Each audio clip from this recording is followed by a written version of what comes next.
And you think that, I mean, I've read all your books.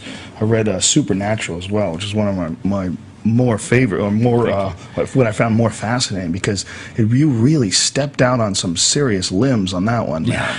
You know, I kind of did, yeah. Yeah, I mean, you come from the journey from being a journalist who was covering this thing in Ethiopia to Supernatural, which insinuates that humanity has probably learned a good deal of what we are and what we become because of psychedelic drugs. I believe that's absolutely the case, and I think that with the current demonization of psychedelic drugs in our society, it's a huge mistake. How much resistance have you felt from that book? Well, I've had an enormous amount of resistance to it because we have had a mind programming exercise called the War on Drugs for the last 40 years, which has been designed to create an internal enemy in our societies and convince people that there are these evil, wicked groups who are doing these terrible, sinful things, smoking these drugs and doing this and that, and there's a very dark image has been created around it, and people get very upset irrationally about this whole issue. And actually what's been forgotten in all of this, and for me has become, I regard it as an extremely important issue, is that when the state sends us to prison for essentially exploring our own consciousness, this is a grotesque abuse of human rights. It's a fundamental wrong. If I, as an adult, am not, sovereign over my own consciousness, then I'm absolutely not sovereign over anything. I can't claim any kind of freedom at all. And what has happened over the last 40 or 50 years under the disguise of the war on drugs is that we have been persuaded to hand over the keys of our consciousness to the state. The most precious, the most intimate, the most sapient part of ourselves, the state now has the keys. And furthermore, they've persuaded us that that's in our interests. This is a very dangerous situation. Have you ever, there was an article that was recently published about people and creativity, and that, everyone says they love creative ideas, but the truth is, amongst non-creative people, creative ideas make them confrontational, make them upset, make them defensive.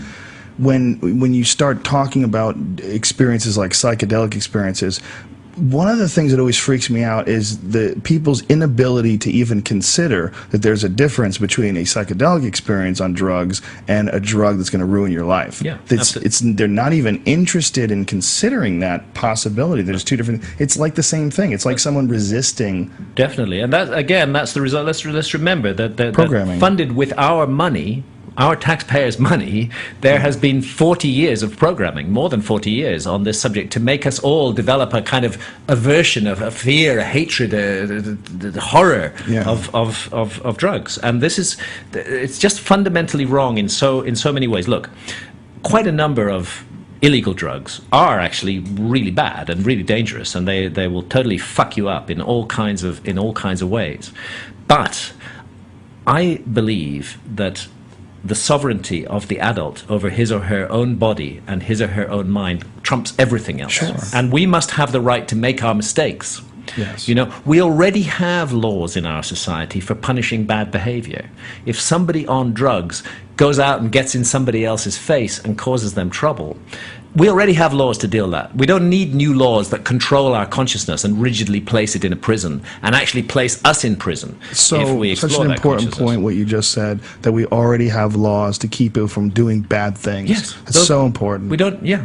It seems so logical. It's like so clear. If you can drink and not do anything bad, go drink. Right. Exactly. If you can smoke pot and not do anything bad to your fellow human, go smoke pot. If that's what you want to do, if that's your adult decision, that's your choice. What does liberty mean if it doesn't mean that? Well, people right. get into this ridiculous, just obey the law. Why is it such a hard time? What are you, a druggie? You need drugs to get through this life.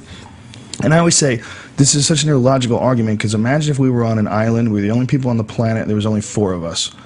There was only 4 of us, and one of us wanted to smoke pot, and we said, "No, we got to lock this guy and put him in a fucking cage. He's crazy." And it's we nice decided, to reduce it to that to 4. Then you really see the dynamics. You see how silly it is. Like, what you would just lock this guy up in a cage. You can't smoke pot. We made a law against it. Yeah. Like, what? And that 4 is just as ridiculous as 4 million or 400 million or what. It's just as ridiculous. It's an extraordinary thing, and you have to consider what it's led to in our society in all kinds of ways. It's led to the creation of huge armed bureaucracies. who have the right to break into our homes, smash down our doors, humiliate us in every possible way, ruin our lives with criminal records, and all because what? We're smoking some natural herb, which affects our own consciousness in some way. So again, I say, if we get into the faces of others, the state may have a role to play, and it does, and it already has elaborate rules for dealing with that. But for the state to have transgressed the consciousness of free sovereign adults is a grotesque abuse of human rights. And it doesn't work. This is the other thing.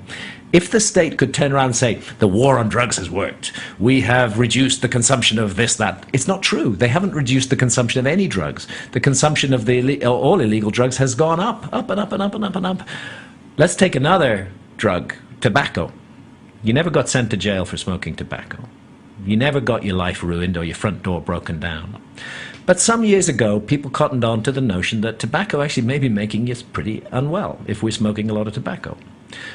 Seems to be a connection with lung cancer, and this information was put forward.